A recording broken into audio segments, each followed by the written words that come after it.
आज हम शुरुआत आपसे एक सवाल के साथ करना चाहते हैं और वो सवाल ये है कि क्या अब आप कोरोना वायरस से थक चुके हैं? क्योंकि आज हम उस थकान का विश्लेषण करेंगे जो जरूरत से ज्यादा काम की वजह से नहीं बल्कि कोरोना वायरस की वजह से पैदा हुई है। इस थकान को अंग्रेजी में पैंडेमिक फटीग और डिजास्टर फटीग भी कहा जाता है, यानी वो स्थिति जब किसी संकट का सामना करते करते आपका मन और शरीर दोनों पूरी तरह से थक जाते हैं, यानी आप बर्न आउट होने लगते हैं। बर्न आउट एक ऐसी स्थिति होती है जब आपके शरीर और मन में जरा भी ऊर्जा नहीं बचती और इसी थकावट का नतीजा है कि पूरी दुनिया में लॉकडाउन हटते ही लोग बड़ी संख्या में अपने घरों के बाहर निकल रहे हैं और इन लोगों के मन में इस बात का जरा भी डर नहीं है कि उन्हें भी कोरोना वायरस का संक्रमण हो सकता है।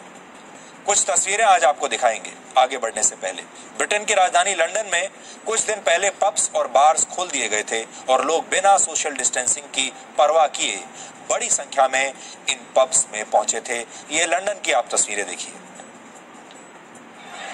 इसी तरह अमेरिका में भी कई बीचेस खोल दिए गए और लोग बड़ी संख्या में लॉकडाउन से पैदा हुई इस थकावट को मिटाने के लिए इन बीचेस पर जा रहे हैं। ये स्थिति तब है जब अमेरिका कोरोना वायरस से संक्रमित लोगों की संख्या के मामले में पूरी दुनिया में पहले नंबर पर हैं। सबसे ज्यादा मरीज अमेरिका में ही हैं। अमेरिका की तरह स्पेन में भी बड़ी संख्या में लोग बीच पर पहुंचकर कोविड-19 से पैदा हुई इस थकावट को दूर करने की कोशिश कर रहे हैं। स्पेन भी एक समय में कोरोना वायरस से सबसे ज्यादा प्रभावित देशों में रहा है और ऐसे ही संक्रमण के मामले में दूसरे नंबर पर मौजूद ब्राजील में भी कई शहरों से लॉकडाउन हटा लिया गया है और लोग बड़ी संख्या में बाहर निकल रहे हैं। भारत कोरोना वायरस से संक्रमित मरीजों के मामले में अब दुनिया में तीसरे नंबर पर आ गया है, लेकिन भारत में भी अब लॉकडाउन हटा दिया गया है और लोग संक्रमण के खतरे से बेपरवाह होकर बाहर घूमने फिरने के लिए निकल रहे हैं और जीवन वैसा ही हो गया है जैसा पहले था।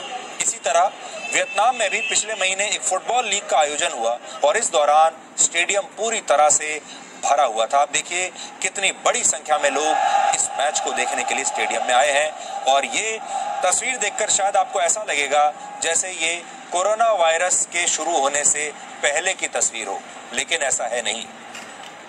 लोग इस वायरस और इससे जुड़े नियमों से इतना थक क्यों गए हैं, इसे आप कनाडा के एक उदाहरण से समझ सकते हैं।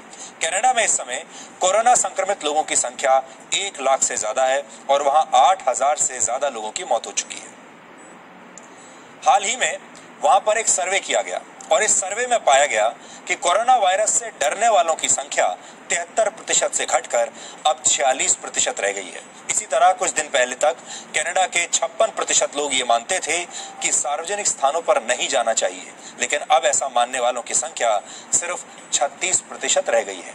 कनाडा के 31% लोग मानते हैं कि कोरोना वायरस और लॉकडाउन ने उन्हें अब थका दिया है, जबकि 28% लोगों ने यह माना है कि वो एंजाइटी यानी घबराहट का शिकार हो रहे हैं। यानी कनाडा के 60% लोग या तो पैंडेमिक फटीग का शिकार हो चुके हैं या फिर इस महामारी ने उनकी मानसिक स्थिति पर बुरा असर डाला है। हमारे शरीर में मौजूद एक हार्मोन स्ट्रेस यानी तनाव को मैनेज करने का काम करता है। इस हार्मोन का नाम है कोर्टिसोल। आमतौर पर शरीर में इस हार्मोन का स्तर सुबह के समय ज्यादा होता है और शाम होते होते इसका स्तर कम होने लगता है। लेकिन जब कोई संकट या महामारी लंबे समय तक ऐसे रहती है तो डर और आशंका की वजह से शरीर में यह हार्मोन अधिक मात्रा में बनने लगता है और 24 घंटे इसके स्तर में फिर कमी नहीं आती। इससे शरीर और मांसपेशियों में दर्द, हाई ब्लड प्रेशर, एंजाइटी और डिप्रेशन जैसी शारीरिक और मानसिक परेशानियां होने लगती हैं और लोग इससे बचने के लिए किसी भी कीमत पर घर से बाहर निकलना चाहते हैं, फिर भले ही सामने जानलेवा कोरोना वायरस ही क्यों ना खड़ा हो। इसके अलावा इसका असर आपके मन पर भी पड़ता है। लोगों की बात बात पर लोगों को गुस्सा आने लगता है। लोगों को भविष्य की चिंता जरूरत से ज्यादा सताने लगती है, क्योंकि भविष्य को लेकर आपका आत्मविश्वास खत्म हो जाता है, आत्मविश्वास गिर जाता है और इन सब बातों का असर आपके रिश्तों पर भी पड़ने लगता है और कई बार रिश्ते भी टूटने लगते हैं। इतना ही नहीं, शरीर में कॉर्टिसोल जैसे हार्मोन की मात्रा बढ़ने से इसका असर आपकी इम्यूनिटी पर भी पड़ता है और शरीर की रोगों से लड़ने की क्षमता भी लगातार कम होने लगती है। और शायद यही वजह है कि इम्यूनिटी इस साल की सबसे बड़ी जरूरत बन गई है। पूरे देश में नहीं बल्कि पूरी दुनिया में लोग एक ही चीज के पीछे भाग रहे हैं और वो है इम्यूनिटी। ये इम्यूनिटी किस दुकान में मिलती है, किस अस्पताल में मिलती है, किस डॉक्टर के पास है, किस व्यक्ति के पास है, हर व्यक्ति, हर आदमी उसी को ढूंढ रहा है। इम्यूनिटी हमेशा से हम सबके शरीर में ही मौजूद रहती है, ये हम सबके पास है, हमारे शरीर के अंदर है। लेकिन इसे लेकर जितनी चर्चा कोविड-19 के इस दौर में हो रही है, उतनी चर्चा शायद इससे पहले कभी नहीं हुई। स्वस्थ होने का ये जो कंपटीशन है, ये प्रतियोगिता जो है स्वस्थ होने की, इससे पहले ऐसी प्रतियोगिता शायद कभी नहीं देखी गई। अब हर व्यक्ति स्वस्थ होना चाहता है, हेल्दी होना चाहता है और हर व्यक्ति चाहता है कि उसकी बॉडी में इम्यूनिटी बन जाए। इम्यूनिटी को लेकर ही इस समय मानव जाति के इतिहास का सबसे बड़ा विज्ञापन अभियान चल रहा है। इसलिए पूरी दुनिया के स्वास्थ्य विशेषज्ञ, वैज्ञानिक और डॉक्टर और बड़ी बड़ी दवा बनाने वाली कंपनियां इस समय इम्यूनिटी पर दांव खेल रहे हैं। कोविड-19 के खिलाफ दो तरह की इम्यूनिटी काम कर रही है। पहली इम्यूनिटी वो है जो कोरोना वायरस के शिकार हुए व्यक्ति के शरीर में बन जाती है, जबकि दूसरी इम्यूनिटी वो है जिसे आप वायरस से संक्रमित हुए बिना हासिल करने की कोशिश करते हैं। इसे आप ये भी कह सकते हैं कि जो लोग ज्यादा स्वस्थ हैं उनका शरीर इस वायरस से लड़ता है और इस वायरस को हरा देता है। इनमें वो दवाएं, जड़ी बूटियां, फल, सब्जियां, दूध, दही और खान-पान की दूसरी सामग्री शामिल हैं जो आपके शरीर की प्रतिरोधी क्षमता को बढ़ाने का काम करती हैं। यानी इस तरह के वायरस से लड़ने में सक्षम पहला और आखिरी हथियार इम्यूनिटी है। अब ये इम्यूनिटी चाहे वैक्सीन और दवाओं से आए या फिर पौष्टिक खान-पान से आए या अगर आपने अभी तक अपने शरीर को बहुत स्वस्थ रखा है उससे भी आ सकती है। और यही वजह है कि इस समय बाजार में ऐसी बहुत सारी आयुर्वेदिक और होम्योपैथिक दवाएं और जड़ी बूटियों के साथ साथ ऐसे बिस्किट्स मिल रहे हैं, स्नैक्स मिल रहे हैं, नमक है, पानी है, दूध है, दही है, यहाँ तक कि मिठाइयाँ भी ऐसी उपलब्ध हैं जिनके बारे में उत्पादन करने वाली बड़ी बड़ी कंपनियां दावा करती हैं कि ये उत्पाद आपका इम्यूनिटी बढ़ाते हैं। अंग्रेजी में इन्हें इम्यूनिटी बूस्टर कहते हैं। हालांकि सरकार ने यह साफ किया है कि वो इन तमाम दावों पर नजर रख रही है और अगर ये दावे झूठे या भ्रामक निकले तो कंपनियों के खिलाफ कार्रवाई की जाएगी। लेकिन यहाँ पर एक बड़ा प्रश्न ये उठता है कि इस पूरे पैंडेमिक का, इस पूरे संकट का फायदा असल में किसको हो रहा है? कुछ मुट्ठी भर कंपनियां ऐसी हैं जिन्हें इसका फायदा हो रहा है, कुछ मुट्ठी भर ऐसे देश हैं जैसे चीन जिन्हें इसका फायदा हो रहा है। और ये सारी चीज इस थ्योरी को जन्म देती हैं कि कहीं ये सब कुछ लोगों ने, कुछ खास लोगों ने मिलकर तो नहीं किया, क्योंकि अब दुनिया की बड़ी बड़ी दवाई कंपनियां इस कंपटीशन में आ गई हैं और ये जो खेल है ये बहुत बड़ा खेल है, इसमें बहुत पैसा इन्वॉल्व है और शायद लोग कल्पना भी नहीं कर सकते कि इस इम्यूनिटी के लिए दुनिया भर के लोग कितनी मार्केटिंग कर रहे हैं। फिर भी लॉकडाउन के दौरान इम्यूनिटी बढ़ाने का दावा करने वाले प्रोडक्ट्स की मांग 20 से 40% तक बढ़ गई है और आने वाले समय में और बढ़ेगी। पहले के मुकाबले 6 गुना ज्यादा लोग अब इन प्रोडक्ट्स के बारे में ऑनलाइन सर्च कर रहे हैं, यानी ये एक बहुत बड़ा बिजनेस मॉडल बन गया है। इनमें सबसे आगे है आयुर्वेदिक जड़ी बूटियां जैसे गिलोय, अश्वगंधा और तुलसी, ये भारत की हम बात कर रहे हैं। जबकि विटामिन सी के बारे में भी लोग पहले से कहीं ज्यादा अब इंटरनेट पर सर्च कर रहे हैं। यहाँ तक कि इंस्टाग्राम, यूट्यूब और फेसबुक जैसे सोशल मीडिया प्लेटफॉर्म्स पर भी जो कंटेंट सबसे ज्यादा लोकप्रिय हो रहा है और जिसे सबसे ज्यादा शेयर किया जा रहा है, वो सारी चीजें, वो सारा कंटेंट, वो सारे वीडियोस इम्यूनिटी से जुड़े हुए वीडियोस हैं, कंटेंट है। मार्केट रिसर्चर कंपनी नीलसन के मुताबिक एक सर्वे में 56% उपभोक्ताओं ने यह माना कि वो अब स्वास्थ्यवर्धक वस्तुओं पर ज्यादा पैसा खर्च करेंगे और अपने स्वास्थ्य का अधिक ध्यान रखेंगे। फिटनेस और मेडिकल इंश्योरेंस पर बजट का बड़ा हिस्सा खर्च करेंगे। और आपने टेलीविजन पर ध्यान दिया हो, अगर आजकल जब आप टीवी खोलकर देखते हैं तो आपको सबसे ज्यादा विज्ञापन हेल्थ प्रोडक्ट्स और हेल्थ इंश्योरेंस के ही आपको देखने को मिलते हैं। इसलिए एक नए तरह का बाजार अब आ गया है जिसमें आपका हेल्थ इंश्योरेंस है, आपका जीवन बीमा है, आपका इम्यूनिटी बढ़ाने वाले प्रोडक्ट्स हैं, इस तरह की चीजें आ गई हैं। आपके हाथ साफ करने के लिए सैनिटाइजर्स हैं। इम्यूनिटी बढ़ाने के लिए सिर्फ भारत की ही इन वैकल्पिक चिकित्सा पद्धतियों का इस्तेमाल नहीं कर रहा, बल्कि इसमें चीन जैसे देश भी शामिल है। चीन की प्राचीन चिकित्सा पद्धति पर आधारित कुछ दवाओं की मांग पूरी दुनिया में बढ़ गई है। कोविड-19 से लड़ने का दावा करने वाली एक दवा जो चीन में सिर्फ 250 रुपए में बनकर तैयार हो जाती है, वो ब्रिटेन जैसे देश में जाकर 2500 रुपए में आजकल बिक रही है। यानी मेडिसिन से लेकर मसाले और जड़ी बूटियों तक से आपकी इम्यूनिटी बढ़ाने का दावा किया जा रहा है। और कहा जाता है कि इम्यूनिटी बूस्टर्स सबसे पहले आपके तनाव और थकावट को कम करते हैं, और जैसे ही आप तनाव मुक्त होते हैं, आपके शरीर की प्रतिरोधक क्षमता मजबूत होने लगती है। अब आप ये समझिए कि आप खुद को इस पैंडेमिक फटीग से, इस थकावट से कैसे बचा सकते हैं। इसके लिए आप कुछ नए तरह के व्यायाम अपना सकते हैं। खासकर ऐसे व्यायाम करें जिनमें सजगता की जरूरत होती है, जैसे योग और ताई ची। इसके अलावा अगर आप साइकिलिंग या वॉक करते हैं तो भी अपने मन को एकाग्र रखने की कोशिश कीजिए और आसपास की प्राकृतिक सुंदरता का आनंद लेने की कोशिश कीजिए। इसके अलावा आप अपने खान पान में बदलाव करके और कुकिंग को अपने जीवन का हिस्सा बनाकर भी खुद को स्ट्रेस से, डिप्रेशन से और थकावट से बचा सकते हैं। लेकिन इस बात का खास ध्यान रखें कि आप पौष्टिक भोजन ही खाएं। इसके अलावा आप मेडिटेशन यानी ध्यान करते रहिए। खासकर प्राणायाम आपके लिए बहुत फायदेमंद हो सकता है ऐसे समय में। और आप याद करें कि कोविड-19 से पहले वो कौन से काम थे जिन्हें करने से आपको बहुत खुशी मिलती थी, आत्मसंतुष्टि मिलती थी। अगर आप इस संकट से पहले कुकिंग करते थे, पढ़ते थे या फिर गार्डनिंग करने में रुचि रखते थे, तो एक बार फिर से इन आदतों को अपनाएं।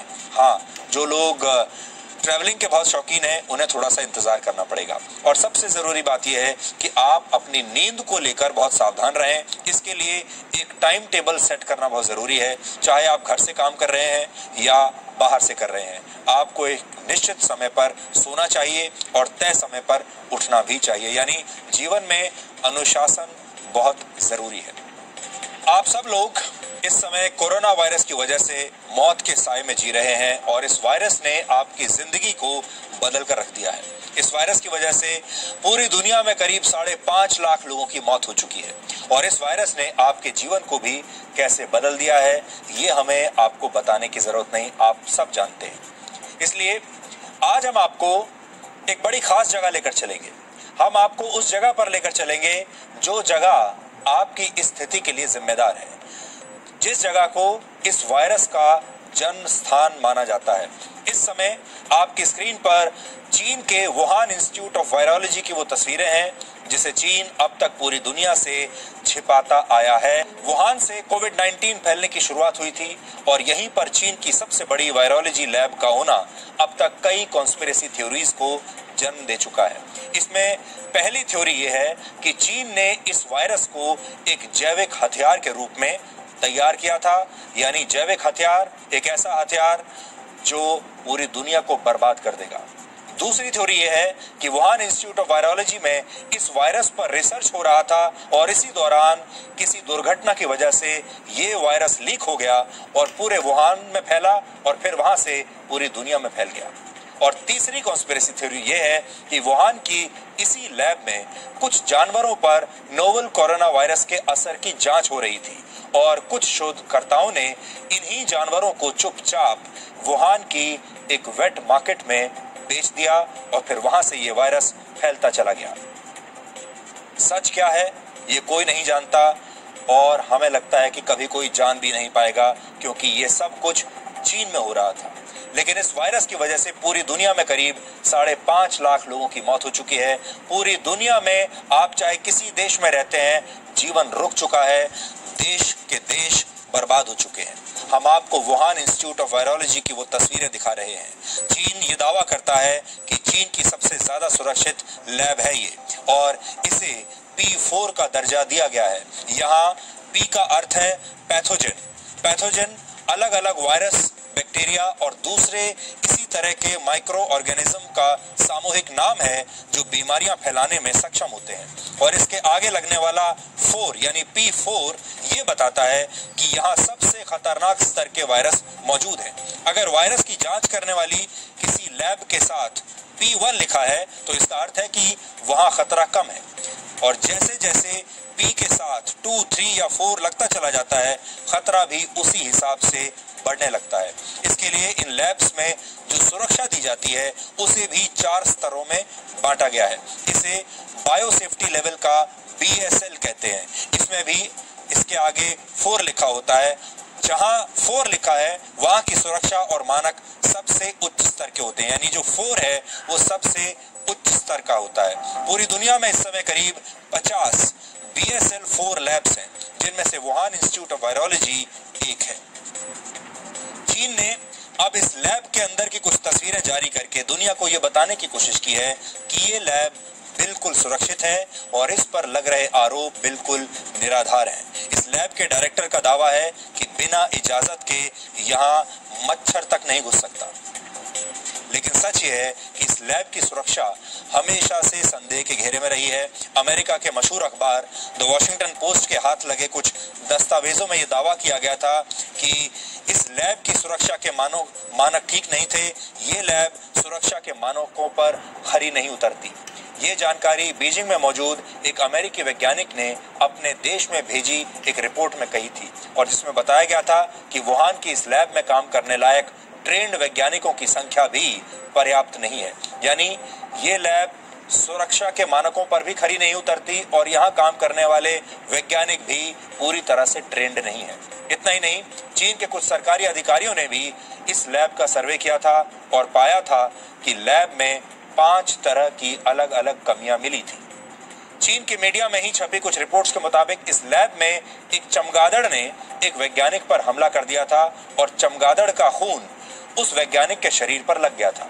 इसके अलावा शोध के दौरान चमगादड़ों को हैंडल न कर पाने और चमगादड़ों के शरीर से निकला फ्लूइड यानी तरल पदार्थ भी कई बार वैज्ञानिकों के ऊपर गिर जाता है और ऐसी घटनाएं भी इस लैब में होती रही है। ये हाल तब है जब कोविड-19 समेत कई खतरनाक बीमारियों के लिए चमगादड़ों को ही जिम्मेदार माना जाता है। अब आप ये सोचिए कि जिस चीन के वैज्ञानिक अपनी सबसे सुरक्षित लैब में चमगादड़ों को कंट्रोल नहीं कर पाते, उन पर वायरस कंट्रोल करने को लेकर कितना भरोसा दुनिया कर सकती है। लेकिन फिर भी चीन अपनी एकमात्र BSL 4 लैब यानी वुहान इंस्टीट्यूट ऑफ वायरोलॉजी को लेकर बड़े दावे कर रहा है और कह रहा है कि दुनिया उसे बदनाम करने की कोशिश कर रही है। नई तस्वीरें जारी करते हुए चीन के मीडिया ने यह दिखाने की कोशिश की है कि चीन पर लग रहे सभी आरोप बेबुनियाद हैं और कोविड-19 के पीछे वुहान की इस लैब का कोई हाथ नहीं है। लेकिन जो चीन अपने मारे गए सैनिकों की संख्या नहीं बताता, उनके नाम नहीं बताता, जो चीन वायरस से संक्रमित और मारे गए लोगों की सही संख्या को लेकर लगातार झूठ बोलता है, इस कोविड-19 के सारे सबूत दुनिया से छुपाता है, उस चीन की बात पर कोई भी कैसे यकीन कर सकता है।